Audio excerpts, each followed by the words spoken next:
ఇయాల మన వీడియోలో అయితే స్పెషల్ టిఫిన్ రెసిపీ అయితే చూపెట్టబోతున్నాను. హెల్దీ కూడా, ఈవెన్ టేస్టీ కూడా. సో పిల్లలు చాలా మట్టుకు వైట్ ఇడ్లీ తినడానికి ఇష్టపడతారు. కానీ పిల్లలు కూడా తినే రాగి ఇడ్లీ హెల్దీగా, టేస్టీగా, సో పచ్చడి, సాంబార్ కాంబినేషన్ చాలా చాలా సూపర్‌గా ఉంటుంది. చాలా మంచిది మన హెల్త్‌కి. బోన్స్‌ని స్ట్రాంగ్‌గా, హెల్తీగా చేస్తుంది. సో మా వాళ్ళు కూడా ఈ రాగి అంటే వైట్ ఇడ్లీ ప్రిఫర్ చేస్తారు. కాకపోతే వాళ్ళు కూడా తినిపించి మీకే చెప్తాదనమాట టేస్ట్ అనేది ఏ విధంగా ఉందో. అంత సూపర్‌గా మనం చిన్న చిన్న టిప్స్ ఫాలో అయ్యి ఇంట్లోనే ఈజీగా ప్రిపేర్ చేసుకోవచ్చు. మరి ఇంకా లేట్ చేయకుండా let's get into the video. Hi, hello, నమస్తే, welcome back to RK's Khichdi. ముందు మనం ఒక బౌల్ అయితే తీసుకుందాము. ఒక బౌల్‌లో ఇప్పుడు మీరు చూస్తున్నట్టు ఒక గ్లాస్ తీసుకున్నాను నేను. సో ఇందులో హాఫ్ క్వాంటిటీ వరకు నేను మినపప్పుని యాడ్ చేస్తున్నాను. సో పొట్టు తీయకుండా అనమాట. సో పొట్టు తీయకుండా మినపప్పు సో చాలా మంచిది మన హెల్త్‌కి. అట్ ద సేమ్ టైం కొన్ని బెనిఫిట్స్ కూడా ఉంటాయి. వద్దు అనుకుంటే రెగ్యులర్‌గా స్ప్లిట్ మినపప్పు ఉంటుంది కదా, అదే మీరు వాడుకోవచ్చు. సో ఒక హాఫ్ గ్లాస్ వరకు ఇందులో యాడ్ చేస్తున్నాను.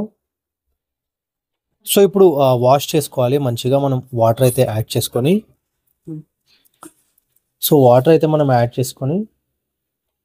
మంచిగా ఒకసారి ఇట్లా అనుకుంటూ మంచిగా వాష్ చేసుకోవాలి. జస్ట్ ఒక 1-2 టైమ్స్ మాత్రమే మనం వాష్ చేసుకోవాలి. మళ్ళీ ఎక్కువ కూడా వాష్ చేయొద్దు. ఎందుకంటే దీనిపైన ఉండే ప్రోటీన్స్ అనేవి అంటే విటమిన్స్ అనేటివి ఉంటాయి అనమాట దీనిపైన. అవన్నీ కూడా మనం ఎక్కువ రబ్ చేసి ఎక్కువ వాష్ చేసుకున్నట్టయితే కంప్లీట్గా అవంతా కూడా వాష్ అవుట్ అయిపోతాయి. సో అట్లా కాకుండా జస్ట్ ఒక 1-2 టైమ్స్ మాత్రమే మనం వాష్ చేసుకున్నట్టయితే అందులో అవన్నీ కూడా మనకి విటమిన్స్ కానీ ఇంకా వేరే అన్ని కూడా న్యూట్రియన్స్ అన్ని రీటైన్ అయి ఉంటాయి. సో వాష్ చేసుకున్నాను. జస్ట్ 2 టైమ్స్ మాత్రమే వాష్ చేసుకున్నా. వాష్ చేసుకున్న తర్వాత కంప్లీట్గా వాటర్ అనేది ఫిల్ చేసుకున్నా. సో నానబెట్టుకోవాలి కాబట్టి ఇందులోనే ఇప్పుడు మనం మెంతులను యాడ్ చేసుకోవాలి. జస్ట్ ఒక హాఫ్ స్పూన్ వరకు వేసేయి. సో మెంతులు చాలా మంచిది మన హెల్త్‌కి. ఎస్పెషల్లీ డయాబెటీస్ పేషెంట్స్కి అయితే ఇంకా మంచిది అనమాట. సో మెంతుల వల్ల డయాబెటీస్ పేషెంట్స్కనే కాదు వెయిట్ లాస్కి చాలా హెల్ప్ అవుతుంది. ఇంకా వేరే అదర్ బెనిఫిట్స్ చాలా ఉంటాయి. సో ఎప్పుడైనా మనం ఈ మినపప్పును మేము ప్రిపేర్ చేసుకునేటప్పుడు ఇంట్లో అయితే ఖచ్చితంగా మేము ఈ మెంతులను అయితే యూస్ చేస్తాము. ఎక్కువ వేయద్దు, చేదెక్కుతుంది. జస్ట్ ఒక హాఫ్ స్పూన్ లేదా ఒక పావు స్పూన్ మట్టుకైతే సరిపోతుంది. క్వాంటిటీని బట్టి మీరు అడ్జస్ట్ చేసుకోవచ్చు. ఇప్పుడు వాష్ చేసుకున్న నీళ్ళు అయితే ఉన్నాయో అవి చెట్లకు పోస్తున్నాను నేను. సో వాష్ చేసుకున్న నీళ్ళనైతే నేను చెట్లకైతే పోస్తున్నాను. సో దీనివల్ల ఇంకా గ్రోత్లో ఇంప్రూవ్మెంట్ కానీ లేకపోతే ఇంకేమైనా మనకి న్యూట్రియన్స్ అందకపోతే చెట్లకి వీటితో అందుతాయి అనమాట. మనకి ఫ్లవరింగ్ కానీ ఇంకా చాలా బాగా యూజ్ అవుతుంది. సో ఇది ప్రజెంట్ అయితే బ్రహ్మకమలం చెట్టు అనమాట. ఆల్రెడీ మన ఛానల్లో వీడియో అయితే అవైలబుల్గా ఉంది. సో ఇంకొంచెం ఫర్దర్గా బూస్టప్ ఇవ్వడానికి ఈ నీళ్ళు అయితే చాలా బాగా హెల్ప్ అవుతాయి. ఈ నీళ్ళనే కాదు, మనం రైస్ వాష్ చేసుకున్న నీళ్ళు లేకపోతే కూరగాయలు కడుక్కున్న నీళ్ళు ఆ విధంగా మనం ఈ చెట్లకైతే పోసుకోవచ్చు అనమాట. సో ఇప్పుడు ఇంకొక బౌల్ అయితే తీసుకుంటున్నాను. ఇందులో సేమ్ అదే గ్లాస్తో నిండా తీసుకుంటున్నాను అనమాట రాగి రవ్వ ఇది. సో రాగి రవ్వ యాడ్ చేస్తున్నాను. అంతకుముందు నేను ఈ ప్రీవియస్ వీడియోలో సో జొన్న ఇడ్లీ కూడా పెట్టి ఉన్నాను. సో జొన్న రవ్వతో ప్రిపేర్ చేసిన ఇడ్లీ అనమాట. సో ఇంతకుముందు మనం మినపప్పు హాఫ్ గ్లాస్ తీసుకున్నాం అనమాట క్వాంటిటీ అనేది. ఇప్పుడు ఫుల్ గ్లాసు రాగి రవ్వ తీసుకుంటున్నాను. సో ఇది 1 గ్లాస్ అయితే అంటే కంప్లీట్గా 1 గ్లాస్ ఇది మనం తీసుకుంటే దీనికి సపోర్టుగా మనం మినపప్పు అనేది హాఫ్ గ్లాస్ అయితే యూస్ చేస్తున్నాము. ఇప్పుడు వాటర్ అయితే యాడ్ చేసుకొని మంచిగా వాష్ చేసుకుందాము.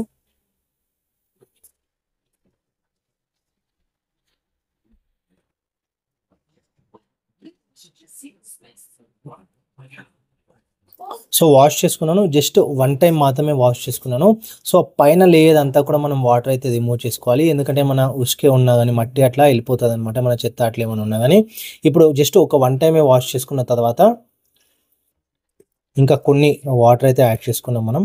సో జస్ట్ ఇది మునిగేంత వరకు మనం వాటర్ అయితే యాడ్ చేసుకుని ఒక 2-3 అవర్స్ వరకు రెండు కూడా సైమల్టేనియస్గా మనం నానబెట్టుకోవాలి. సో చూసేది కదా, ఈ రెండు కూడా మనం ఒక 2-3 అవర్స్ వరకు మంచిగా మనం నానబెట్టుకోవాలి.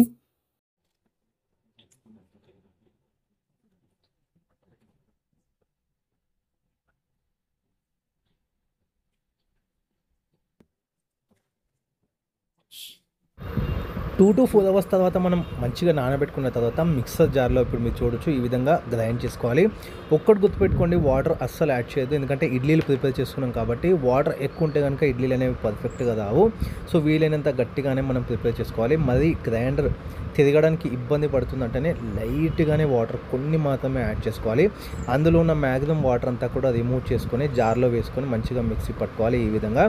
ఇప్పుడు ఒక చిన్న పార్టీ నేను ఇప్పుడు బౌల్ ఒకటి తీసుకున్నాను అనమాట. అంటే మీడియం సైజు. మంచిగా గ్రైండ్ చేసుకున్న తర్వాత ఇందులో యాడ్ చేసుకుంటున్నాను. యాడ్ చేసుకున్న తర్వాత ఈ విధంగా మంచిగా కలుపుకోవాలి. సో ఆ మినపప్పే కావచ్చు అండ్ ఇడ్లీ రవ్వ మంచిగా కలిసే విధంగా, అంటే రాగి రవ్వ మంచిగా కలిసే విధంగా వీలైనంత ఎక్కువసేపు చేతో ఈ విధంగా ఇప్పుడు మీరు స్క్రీన్ పైన వీడియోలో చూస్తున్నట్టు కలుపుకోవాలి. ఎట్లయితే మనం కలుపుకుంటున్నామో అట్లా అదంతా కూడా బాగా మిక్స్ అవుతుంది. ఇప్పుడు మూత అనేది పెట్టేసుకుంటున్నాము. సో కంప్లీట్గా హోల్ నైట్ ఫర్మెంటేషన్ అయిన తర్వాత మీరు చూడొచ్చు. కొంచెం అంత సాల్ట్,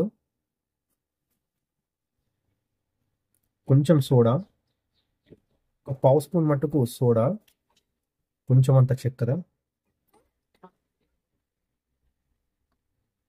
ఇప్పుడు ఫర్మెంట్ అయినంతా కూడా మంచిగా కలిసే విధంగా బాగా కలుపుతున్నాం మనం.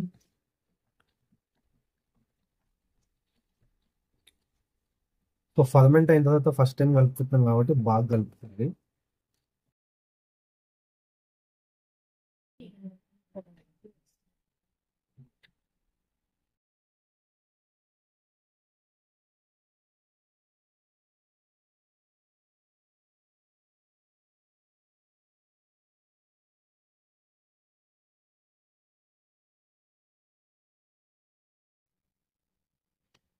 సో ఇడ్లీ మాల్స్ని అయితే మనం నెయ్యితోనైతే గ్రీస్ చేసుకున్నాము. సో నెయ్యి యూజ్ చేయండి ఆయిల్ బదులు గ్రీస్ చేసుకునేటప్పుడు. సో మనము ఏమైతే తిన్నామో అందులో విటమిన్స్ కానీ న్యూట్రియంట్స్ కానీ అవన్నీ కూడా బాడీలో అబ్జర్వ్ కావడానికి నెయ్యి అనేది చాలా క్రూషియల్ రోల్ అయితే ప్లే చేస్తుంది.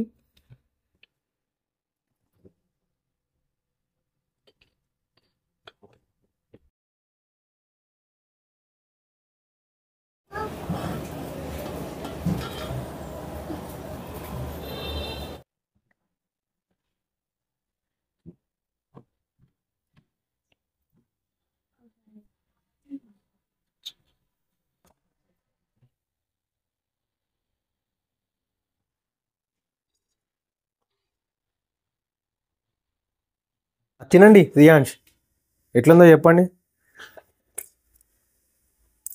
సో జనరల్గా అయితే పిల్లలు వైట్ ఇడ్లీ అని అంటారు, వీళ్ళు కూడా స్టార్టింగ్ అయితే వైట్ ఇడ్లీ అని అనేవాళ్ళు. సో జొన్న ఇడ్లీ కానీ రాగి ఇడ్లీ కానీ చాలామంది అయితే ప్రిఫర్ చేయదు. కాకపోతే ఇప్పుడు వీళ్ళ చూడండి టేస్ట్ ఎట్లుందని చెప్తుందా. ఎట్లుంది చెప్పు, బాగుందా? ఆ వైట్ ఇడ్లీ బాగుందా, ఈ ఇడ్లీ బాగుందా, రాగి ఇడ్లీది? రాగి ఇడ్లీ బాగుందా? అంటే వీడియో తీస్తున్నా అని చెప్తున్నావా లేకపోతే నిజమే చెప్తున్నావా? నిజమేనా? టేస్ట్ బాగుందా? ఏం బాగా అనిపించింది ఇందులో?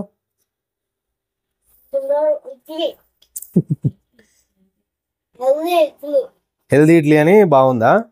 ఆ టేస్ట్ బాగుందా అంటున్నా. టేస్ట్ బాగా అనిపిస్తుందా? పచ్చడితో బాగుందా? సాంబార్ పచ్చడితోని.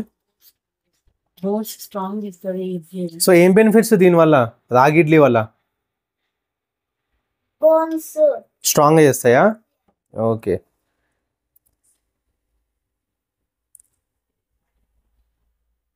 చెప్పు.